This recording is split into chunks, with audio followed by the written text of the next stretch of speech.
We hope to inspire, inform, and entertain you because that's what we do here at News Talk WSIC. This is 105.9, 100.7 FM, 1400 AM. I am Joe Vagnone, and you are listening to Local Biz Now, where your business matters. And I've been doing this going on 11 years. Sherre, we're getting old. Yes. No, we're not. Yeah. You might be. I'm not. And the voice you should know by now because she's been here many times on the show. I've been here ever since. She's yeah, been, all 11 years. That's yeah. right. That's right. Sherre DeMao, the BizGrowth Maestro COO, on call, creating high-performance strategies for exponential growth in business value. Sherre, thank you so much for being here. And you're welcome. Thank you for filling in for me last week. It was a lot of fun. It really was. And you give Joe such a hard time. I do. But he did great guiding me through it. Don't so I do appreciate that. it. Don't. You got him in there smiling and happy. I told him I was going to give him some kudos this week. Don't do that. We can't do that for Joe. The show was great. I watched it afterwards on YouTube, which reminds me, please, you can watch every one of these shows on YouTube. Go there. And also we're breaking them up with pieces and information for small business people. I've got a YouTube channel, Joe Vagnone Business Broker. Go to Joe Vagnone Business Broker and subscribe. We have 133 every week subscribers. We're getting more. We get another one. Now, I know y'all are laughing, but when Sherre and I started this, I had two. Yeah. Me and Julie. And so we're happy that we have 133 subscribers. Every little bit helps, right? But I will tell you, it is a great channel with all of the interviews that I have done. We have well over 850 small business owner interviews and community leaders, and about 650 videos on the Joe Vagnone Business Broker. Please go there and subscribe. We would really appreciate it as well. And you can see this show live, Facebook Live, YouTube Live, X, and podcasting, however y'all do that. I don't know how to do that, but Joe's nodding. Yeah. So any way you want to see this show, you can do that. And I am monitoring during the show live Facebook. So if you want to communicate on Facebook, just send a communication and I will respond to you best that I can. Thank you so much for doing that. So Sherre, yes, for those of the small amount of people on Local Biz Now that do not know who number one is, Sherre DeMao, tell us a little bit about what BizGrowth Inc. is all about. So BizGrowth Inc. is a strategy, intellectual property development and training company. And what our entire focus is on helping companies build in value and worth. And what we like to say is ignite prosperity, take them to the next level, get them to their next idea. But when we say ignite prosperity, we're thinking a lot more than just the value of the company from a dollar amount, an acquisition amount, a sale amount. We're talking about a company that's so valuable that employees don't want to work anywhere else. Customers don't want to buy from anyone else. The industry can't imagine that company not existing because it's taken the industry to another level of credibility, innovation, you name it. And even the marketplace. You know, one of the books that you love that I wrote, 50 Secrets of Growth Companies in Down Economic Times, 3 of those 50 secrets was about giving back, charitable cause, sense of community. And so these are companies that have made such an imprint on the communities in which their people work and their customers buy that the marketplace can't imagine being without them. I'm on to you now, right? I'm a little slow. It's taken 30 years. Sure, you've not known each other for a while. But your secret is get to know the operations and make sure that the product or service being provided is unique and distinguish itself of high quality. Right. You want to be preferred. You want to be the preferred. In this day and age, and AI is proving it all over again. My company is 40 years old this year, which you really is showing how young I am. All Okay. right. Um, How but how exceptionally seasoned and experienced you are. and but the reality is any business can be commoditized now. Any business. It doesn't matter what business you are in, it can be commoditized. So how do you battle that? How do you strategically overcome that? Well, that's where there still are aspects that make you unique that we need to uncover. And then you need to own it, and you need to lead with it, and you need to not let up with it. But also from an operations standpoint, it's about how many times, I mean, you know it, you talk about it all the time. You thought I was brought in for marketing. Marketing is a small piece of what we do. There's a lot of great marketing companies out there, but if they're not paying attention to operations and capacity, then you're going to fall flat on your face and possibly have egg on your face from your marketing because you don't have the capacity to do what you need to Well, do. what you're describing reminds me years ago, my background's in a restaurant Right. business. We'd never have a grand opening till we were ready to be grand. Right, right, You right. know, and that's Yeah, it's really what you're called soft describing. launch or real Yeah. launch, right? That's exactly.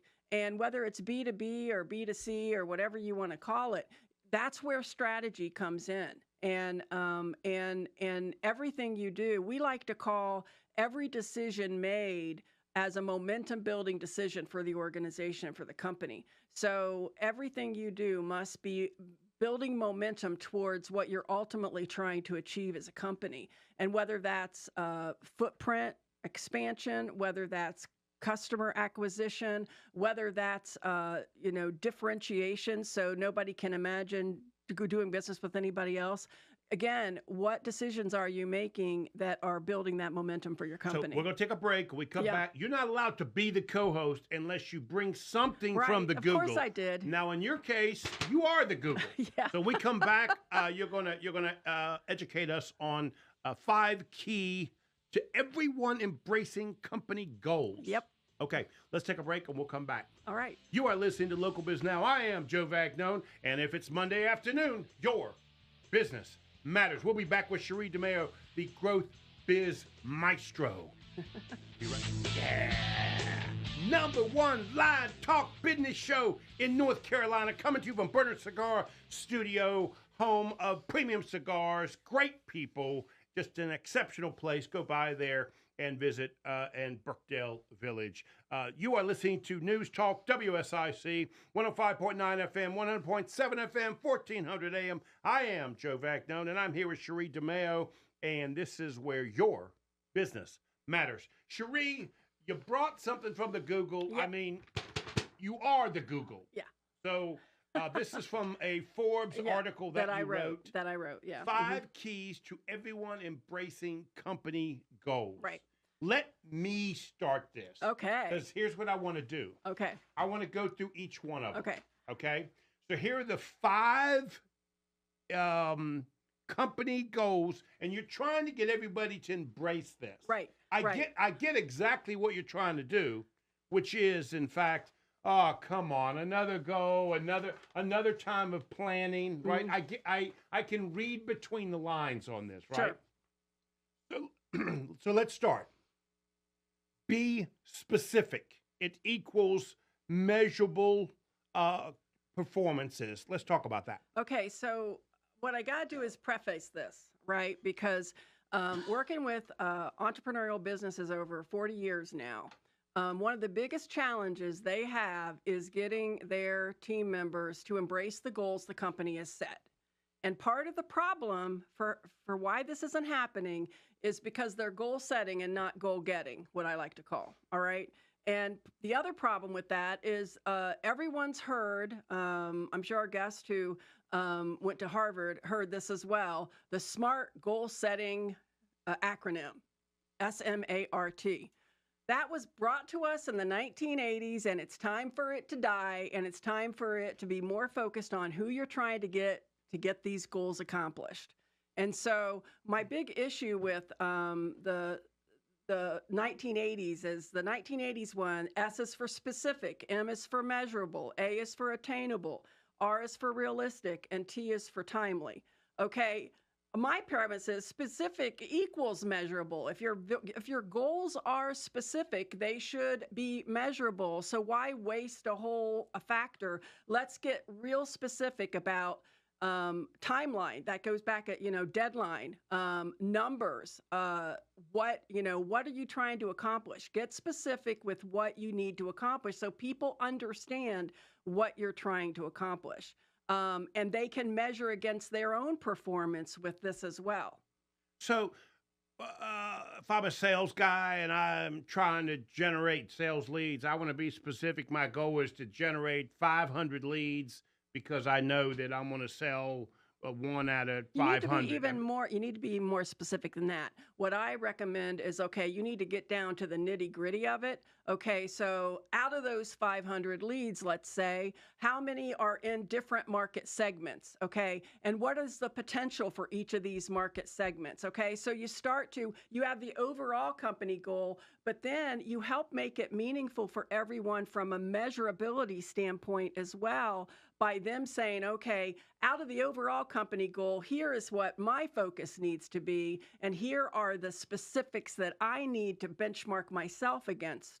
So everyone has ownership in the game. Got it. Okay. Okay. So that's number one. Right. Number two, meaningful equals motivating. Yes. Describe Okay. that. That's why I got rid of measurable with the old dynamic and added meaningful. Okay. What you need to understand is 70 to 80% of people, when I talk to emerging leaders across the country, or just anybody in the business that's not leadership, they'll say that 70 or 80% of them will say that goals are dictated to them. And then I'll ask them, okay, Because they have executive meetings, and then they say to and this is what staff, you have to do. This is what you have to do. Well, then I'll ask in a poll everywhere, anonymous poll, I'll go, how excited are you about that goal? Well, not at all. Because most times they don't even understand why. The why. Make it meaningful. Okay, what would make it meaningful? And so literally having leaders look at, okay, if we reach this goal as a company and you reach the goal within your subset, how can that be meaningful for you? And it could be anything from, well, I could make a bonus and then I could buy the pool for my family. I don't know. But if you make it meaningful on a personal as well as professional level, people are going to say, okay, I'm in. I can make this happen, right? So it's extremely powerful. So does meaningful also mean that I am involved in this process? I absolutely, really I good example. I haven't got to number 5. I don't know if it's in there or not. But Okay. So part of the meaningful, and we're going to get into rewarding and others as well. But part of the meaningful and rewarding, they kind of go together. So, and that's the sandwich between action-oriented, okay, which we're going to talk about. So let me give you an example of a bunch of supervisors in a heavy construction company that I was working with that we couldn't get the project managers and the engineers could not get them to fill out the OSHA paperwork for near miss reporting. All right. And I use that example in this article. Now, it just was like doldrum, the field guys, why do I have to fill out this paperwork, everything else? So we had a whole session together, including the supervisors, including the project managers and engineers. And okay, we took them through this matrix and said, okay, here are the specifics of we want 0 incidents, okay, and all these different specifics around all the accidents they want to avoid, okay? And near miss reporting helps them record information to avoid accidents happening, right? So you notice something that almost happened but didn't, but that's a valuable opportunity to make sure accidents don't happen, along with when accidents do happen. But people follow that as a waste of time. So once we took them through this, what would make it meaningful to you? And they started thinking, well, hey, equipment won't be down, team members are safe. All of a sudden, they started to all together determine what made it meaningful. If I fill out this paperwork correctly, then I don't have to go back and do it again. It's that time well spent. So all these things we're going to be talking about. And from that session, the supervisors didn't stop complaining. They started filling out the paperwork right the first time. And as a result, this company ended up getting a national safety award. And so they were recognized for their safety because all of a sudden everybody was on board with why this goal was meaningful and important. Next one is action. Action oriented. Okay, so with every goal, you should be able to think of actions immediately associated with everyone involved with that goal. And having everyone involved with actions they can take. So again, they have ownership in it, right? So you're not dictating, here's what I want you to do. So the first two are kind of why, and then this one is how. How, right. And then the rewarding, and I want to talk a little bit about the old paradigm of A being attainable and R being realistic. Okay, I don't know of any entrepreneurial company, an entrepreneur that would think that was acceptable, because an entrepreneurial company is all about being a little unrealistic and going for the big bodacious goal. Right. So if you're already saying we get it up in the morning, know we're already behind it. Who knows what's attainable or what's not attainable until you go for it, right? And so from an entrepreneurial perspective, attainable and realistic is like, well, that's just tying both hands behind my back. And so that's going to tie my people's hands behind their back. So if you look at it from a meaningful, action-oriented, and then the rewarding. Okay, so you got the why and the how. So we got specific, meaningful, action, and now we are rewarding. Rewarding. Okay, what could you alter? What could the company realize? Going back to that heavy construction company, they could be recognized for safety, okay? The department could be recognized for safety. Individuals could be recognized for safety.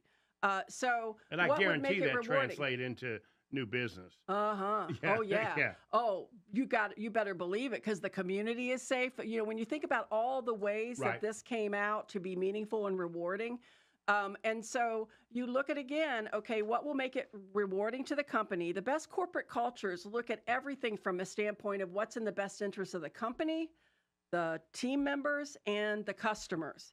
Okay, so then you look at it from a rewarding standpoint. We reach this goal. How are our customers going to be rewarded? See, how are our team members going to be rewarded? How is the overall organization? How's our industry going to be rewarded? But if we're doing this well and it's helping the company succeed, is it necessary for individual rewards? I mean, are we talking about individual rewards? Okay, so now you're talking about a whole nother dynamic that I propose. Okay, when it comes to rewarding, I'm a big believer that you reward teams of people. And you reward them against their own goals, and don't pit teams against each other. So there's a loser and a winner. We don't have much time, so let's keep going. So, time well spent. What do you mean by that? Time well spent. The bottom line is, if people, think about anything you want to spend time on, it's because you believe it's worthwhile. And so if you go through the specific, meaningful, action-oriented, and rewarding aspect of this process, everyone's going to believe it's time well spent, so they'll make it a priority in getting it done. So and that's why I call it goal getting.